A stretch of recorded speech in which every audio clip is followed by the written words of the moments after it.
حضرت حسین رضی اللہ تعالیٰ عنہ نے ان دنوں میں جو وہاں گزرے ہیں، جتنے بھی کوفی آئے ہوئے تھے نا، اکثر و بیشتر تو کوفے کے لوگ تھے، ان سے کہا کہ میں خود نہیں آیا، تم نے مجھے بلایا تھا، اے فلاں ابن فلاں، کیا تم نے مجھے خط نہیں لکھا تھا کہ آؤ؟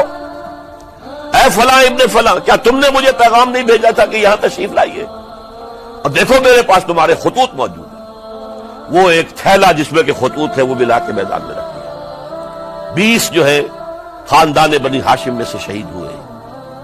حضرت حسین رضی اللہ تعالیٰ عنہ کا ایک بہت ہی انفنٹ چھوٹا بچہ وہ بھی شہید ہوا۔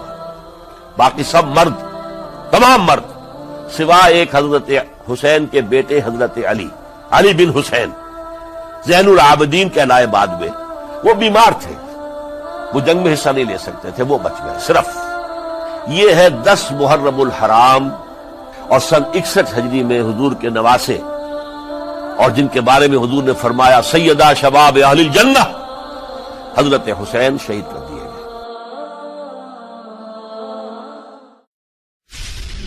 کوفہ چونکہ حضرت حسین کے پاس پیغام آ رہے تھے کوفے سے، کیونکہ کوفے کو حضرت علی نے دار الخلافہ بنا لیا تھا، اور وہاں سمجھا جاتا تھا کہ حضرت علی کے ہمدرد اور حضرت شیعان علی جنہیں ہم کہے، ان کے ساتھی ہم خیال یہ لوگ ہیں کثرت کے ساتھ، اور وہاں سے اب خطوط کا تانکا شروع ہو گیا، آپ یہاں آئیے، ہم بےتاب ہیں، آپ کا استقبال کریں گے، آپ کے ہاتھ پر بیعت کریں گے، تاکہ یہ جو قیصر و کسریٰ کی سنت شروع ہو رہی ہے اس کو روکا جا سکے۔ وہ تانتا بنا ہوا ہے خطوط کا۔ تو حضرت حسین رضی اللہ تعالیٰ عنہ نے فیصلہ کر لیا کہ میں کوفے جاؤں گا۔ حضرت زبیر روکتے رہ گئے کہ نہیں، کوفیوں پر اعتماد نہ کیجیے، یہ زبانی کلامی ساتھ دیتے ہیں، جب ڈنڈا چلتا ہے تو پھر یہ ہٹ جاتے ہیں میدان سے۔ اور حضرت حسین رضی اللہ تعالیٰ عنہ بامروت انسان، شریف النفس انسان، کیسے ممکن تھا غیرت مند غیور انسان وہ کیسے ان کی بات کو رد کر دے؟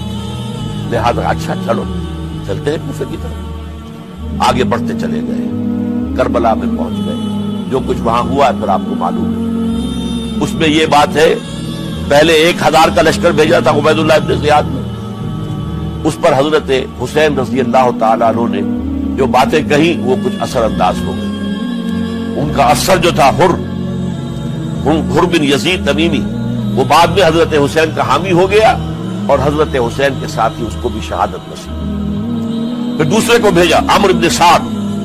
عمرو بن سعد بھی ایک بڑی عظیم شخصیت کا بیٹا تھا، حضرت سعد ابن ابی وقاص جو فاتح ایران تھے، اور جن کو غزوہ احد کے موقع پر حضور نے فرمایا تھا کہ اے سعد تیر چلاؤ، میرے ماں باپ تم پر قربان۔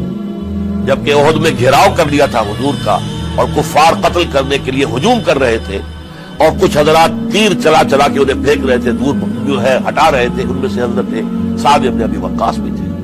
پھر وہ فاتح ایران تھے، اسی لیے گورنر بن گئے تھے ایران کے۔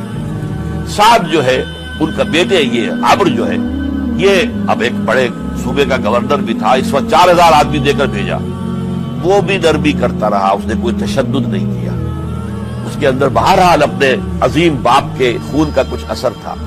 لیکن یہ کہ پھر ابن زیاد کو اطلاع مل گئی کہ عمرو ابن سعد جو ہے وہ تو لے تو لال کر رہا، حملہ نہیں کر رہا، قتل نہیں کر رہا، بلکہ یہ کہ وہ تو اس راستہ بھی دینے کے لیے تیار ہے کہ نہ مدینے کی طرف جائیے اور نہ آپ مکے کی طرف جائیے، نہ کوفے کی طرف جائیے، بلکہ آپ چاہے تو دمشق چلے جائیں، یزید سے اپنا معاملہ کر لیں۔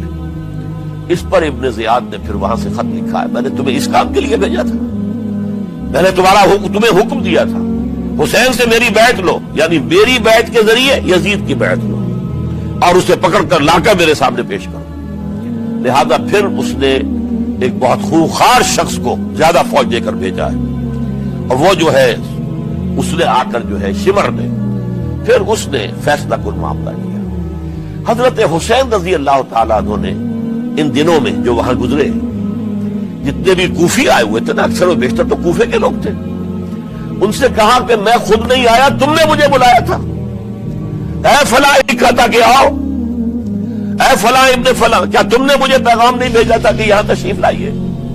اور دیکھو میرے پاس تمہارے خطوط موجود ہیں۔ وہ ایک تھیلا جس میں کہ خطوط تھے وہ ملا کے میدان میں رکھ دیا۔ یہ حضرت حسین رضی اللہ تعالیٰ عنہ کی شرافت اور اپنی صاف دلی، کوئی اس کے اندر عیاری نہیں تھی ان کے اندر، معاذ اللہ ثم معاذ اللہ، لیکن یہ کہ اس کا نتیجہ اچھا نہیں نکلا۔ نتیجہ کیا نکلا؟ اب انہیں پتا چل گیا کوفیوں کو، اگر اب حسین زندہ دمشق پہنچ گئے یزید کے پاس تو یہ ہم سب کا بھاڑا پھوڑ دیں گے، ہماری شامت آ جائے گی، لہذا اب تو کسی صورت انہیں زندہ نہیں رہنا۔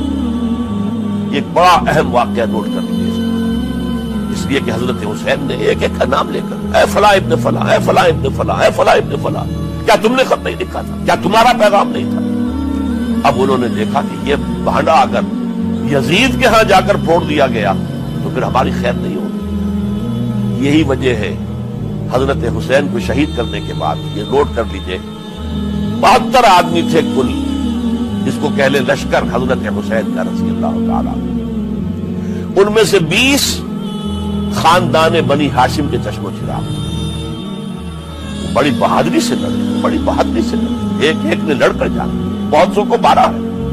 یقاتلون فی سبیل اللہ فیقتلون ویقتلون، قتل کر بھی رہے تھے، قتل ہو بھی رہے تھے، ایک ایک کر کے قتل ہو رہے تھے، شہید ہو رہے تھے۔ 20 جو ہے خاندان بنی ہاشم میں سے شہید ہوئے۔ حضرت حسین رضی اللہ تعالیٰ عنہ کا ایک بہت ہی انفنٹ چھوٹا بچہ وہ بھی شہید ہوا۔ باقی سب مرد، تمام مرد، سوائے ایک حضرت حسین کے بیٹے حضرت علی بن حسین زین العابدین کہلائے بعد میں، وہ بیمار تھے، وہ جنگ میں حصہ نہیں لے سکتے تھے، وہ بچ گئے صرف۔ اچھا، حضرت حسین شہید ہو گئے، یہ ہے 10 محرم الحرام سن 61 ہجری۔ کیا مطلب ہے؟ حضور کے انتقال کے ٹھیک 50 برس بعد، سن 11 ہجری میں حضور کا انتقال، اور سن 61 ہجری میں حضور کے نواسے، اور جن کے بارے میں حضور نے فرمایا سیدہ شباب اہل الجنہ، حضرت حسین شہید کر دیے گئے۔ اور اس کے بعد اس لشکر نے خیموں کو آگ لگا دی۔ یہاں نقطہ سمجھ لیجیے، آگ کیوں لگائی؟ انہیں معلوم تھا ہمارے خلاف ڈاکومنٹری پروف موجود ہے وہاں پر، وہ ہمارے خطوط کے تھیلے وہاں موجود ہیں، اگر وہ باقی رہ گئے تو ہماری شامت آ جائے گی، ہمیں کون بچائے گا؟ تاکہ وہ ریکارڈ جو ہے ان کا وہ تلف ہو جائے، سارے خطوط جو ہے وہ جل جائیں، تاکہ ان کے خلاف ثبوت باقی نہ رہے۔ یہ عظیم سانحہ کربلا ہے